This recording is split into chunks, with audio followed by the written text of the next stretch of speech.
수험생 여러분 안녕하세요. 상크이자스입니다. 소방 경체를 준비하시는 수험생분께서 저희 카톡으로 질문 남겨주셔가지고 제가 동영상 답변 한번 드려볼게요. 한번 읽어보겠습니다. 안녕하세요. 소방 경체 준비생입니다. 지금 현재 기출을 여러 해도 돌린 후에 국어 과목은 맞춤법이나 암기해야 할 부분은 추려서 암기를 하고 있으며 기출 문법 문제만 모아놓은 문제집으로 풀면서 감을 잃지 않으려고 하고 있습니다. 기출 단원별이 아닌 하루 2회 시행처별 20문제씩을 시간을 재면서 풀면서 틀리는 것들을 오답 정리를 하고 문학은 기본서에 강사분이 체크해 주신 것들을 읽으면서 익히고 있습니다. 그럼 지금 기출 문법은 단원별이 아니라 지금 시행처별 기출을 풀고 계시고, 그리고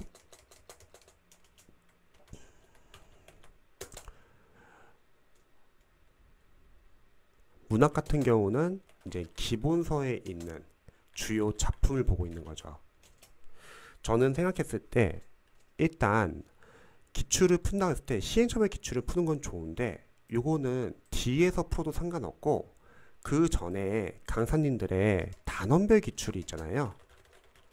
단원별 기출로 각 단원별로 한번 기출을 분석해보고 암기를 하시고 그 다음에 시행처별 기출을 들어가시면 좋을 것 같습니다. 이거를 이전에 봤다고 하면은 뭐 시행처별 기출 들어가는 건 나쁘지 않고요. 이거를 이전에 안 봤다고 하면 요게 먼저 우선일 것 같아요.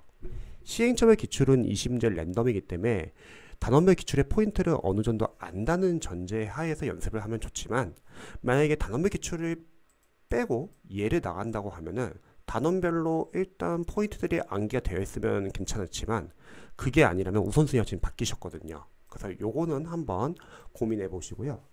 문학 같은 경우는 기본서에서 물론 주요 작품을 다루잖아요. 그리고 만약에 단원별 문화 기출을 만약 분석을 안 했다고 하면 단원별 기출을 분석을 해주시기 바랍니다.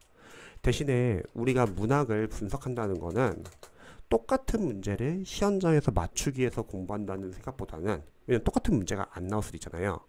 우리가 시험의 본질을 이해하면은 시험장에 갔을 때 어떤 새로운 문학 작품이 나온다 하더라도 기존의 기출 작품으로 각 문학 작품별로 포인트를 알고 답의 단서를 알고 어떻게 접근해야 되는지 아는지 이런 거를 저희가 기출 작품을 통해서 분석을 해가지고 이러한 방법을 알면서 이제 푸는 거죠. 그러면 이런 방법을 안다고 하면은 새로운 작품이 나온다 하더라도 이러한 방법으로 다시 새로운 문학 작품을 풀 수 있기 때문에 기출에 있는 작품도 분석을 해주시면 좋을 것 같습니다. 그리고 이런 연습이 충분히 된 상태에서 추후에 모의고사나 여러가지 문제풀이를 풀면 되는 거죠. 즉 정리를 하자면 아직 단원별로 이러한 기출 연습들이 안 됐다 하면 지금은 문제풀이보다는 일단은 단원별 기출 분석과 포인트 체크하고 암기하는 게 먼저 우선일 것 같습니다. 한번 참고해 보세요. 자, 두 번째. 그리고 비문학은 계속 꾸준하게 푸는 연습 해주시고요.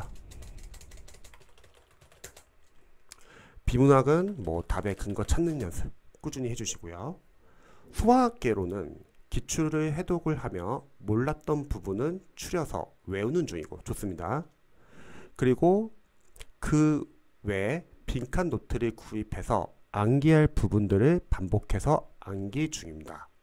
그리고 소방학계로는 틈 나는 대로 기본 강의를 틀어놓고 듣고 있습니다. 기본 강의에 대해서 좀 설명드릴게요. 소방학계론. 공채나 특채는 공채 같은 경우는 소방학, 소방관계법규가 어렵게 나오고 특채 같은 경우도 소방학이 어렵게 나올 수 있는 거잖아요. 그러면 소방학 과목은 기출 이외에 이제 지역적인 부분까지도 우리가 대비를 해야 되죠.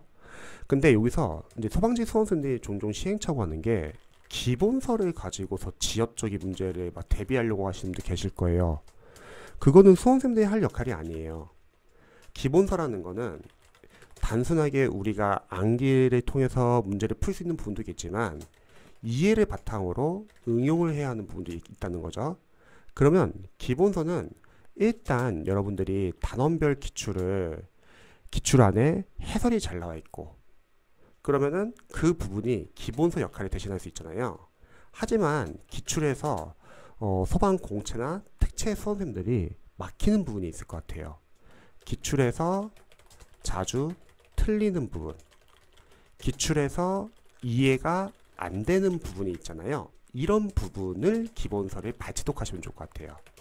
그냥 무턱대고 기본서 인강을 듣는다기보다는 기본서는 이전에 봤다고 전제를 하면은 기출에서 해결이 안 되는 부분 위주로 체크하시면 좋을 것 같습니다. 그러면 소방지 수험생분들이 선생님 그러면 어려운 문제나 지역적인 부분은 기본서가 아니라 그럼 어디서 대비를 해야 하나요? 자, 그거는 모의고사죠. 왜냐면 소방학 강사분들이 상위 시험에서 문제를 다 선별하실 거예요. 그리고 그거를 모의고사로 문제를 만들 겁니다. 그래서 여기서 하시면 되세요. 지역적인 부분은. 결국은 소방학이라는 과목은 어렵게 나오니까 우리가 기본서는 보되 필요한 부분 위주로 봐주시면 되고, 그리고 일단 단원별 기출을 계속 꾸준하게 분석하고 암기를 해야겠죠. 그리고 지역적인 부분은 모의고사에서 해결하자. 그래서 이렇게 접근하시면 좋을 것 같습니다. 자, 그 다음에 법규도 기출을 여러 차례 반복 후 핵심 키워드 빈칸 채우기 방법으로 공부를 하고 있는 중입니다. 지금 이 시점에서 100일 정도 남았는데, 그쵸, 소방시험인데 4월 초에 보니까요, 해오던 반복대로 공부를 해도 무관한 것인지 고민이 됩니다. 저는 이렇게 생각해요. 일단은 당분간은 일단 기출 회독을 계속 해주는 거죠. 그래서 우리가 기출 포인트 다 암기하시고, 문제 풀이는 시험 보기 늦어도 2개월 전에 들어가도 늦지는 않아요. 거꾸로 말하면 기출을 충분히 찾고 문제 풀이 들어가셔도 좋고, 좀 더 일찍 들어가고 싶다. 그럼 뭐 1월달에 들어가도 되고, 가온마다 좀 다를 수 있겠죠. 늦게 들어가도 2월달에 들어가도 상관은 없습니다. 하지만 우리가 문제풀이, 모의고사 풀 때도 남는 시간이 있을 때 그때는 기출을 해독하면서 지역적인 부분을 계속 늘려나가시면 되고, 부족한 부분은 기본서를 발췌독하면 됩니다. 그래서 이렇게 하면 돼요. 8421 공부법을 해야 한다. 단권화 작업을 해야 한다. 이런 말들에 제가 해왔던 공부법에 대한 불안감이 드는 것 같습니다.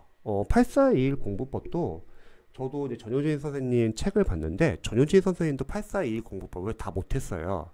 근데 뭐 8421 공부법이 아니라 제가 이제 추천하는 제 공부법도 마찬가지지만 다 줄여나가는 공부 방법이에요. 그래서 시험장 가기 전까지 기출은 하루 전날까지 하루에 한 번 볼 수 있을 정도로 계속 보는 거예요. 그래서 저희가 문제풀이 풀 때도 아까 말했죠. 기출은 계속 본다. 그래서 요거는 이렇게 접근하시면 되고, 단권화 작업? 단권화 작업은 이거는 반드시 필요한 건 아니에요. 왜냐면 단권화 작업이라는 거는 기본 전제는 시간적인 여유가 있는 학생들은 단권화 작업하면 좋겠죠. 근데 시간적인 여유가 없는 학생들은 삭제 작업하면 됩니다. 왜냐면 시간적 여유가 없는데 굳이 또 단권화를 만드느라고 또 시간을 소비할 필요는 없어요. 근데 만약에 시간적 여유가 있다. 그러면 A4 용지로 이제 거의 한 달 전에 내가 모르는 거 위주로만 정리하는 거예요. 그러니까 시간적 여유가 있으신 분들은 이렇게 A4 용지를 정리한다고 했을 때 별로 많이 나오지 않거든요. 그동안 해도 많이 했기 때문에. 근데 이런 분들은 단권화 하지 마세요. 누구냐면 내가 아직 암기해야 될 게 너무 많아. 그런 분들은 A4 용지를 많이 정리한다고 하면 책 한 권을 쓰게 될 거예요. 그래서 회독이 많이 되고 암기가 많이 되신 분들은 뭐 A4 용지 그냥 간단히 정리하는 거 나쁘지 않다. 하지만 그렇지 않으신 분들은 계속 삭제 작업하면 됩니다. 어차피 합격생이 1000명이면 1000가지의 공부법이 있는 거예요. 남들이 이거 한다고 뭐 굳이 쫓아서 할 필요는 없습니다. 그거는 그분 케이스. 그래서 우리 수험생분은 본인이 잘 맞는 방식으로 선택해가지고 흔들리지 말고 집중하시면 됩니다. 선택과 집중이 상당히 중요한 거예요. 남들이 이거 좋다고 하고 또 남들이 저거 좋다고 하면은 수험 기간 늘어날 수도 있습니다. 그래서 너무 신경 안 쓰셔도 됩니다.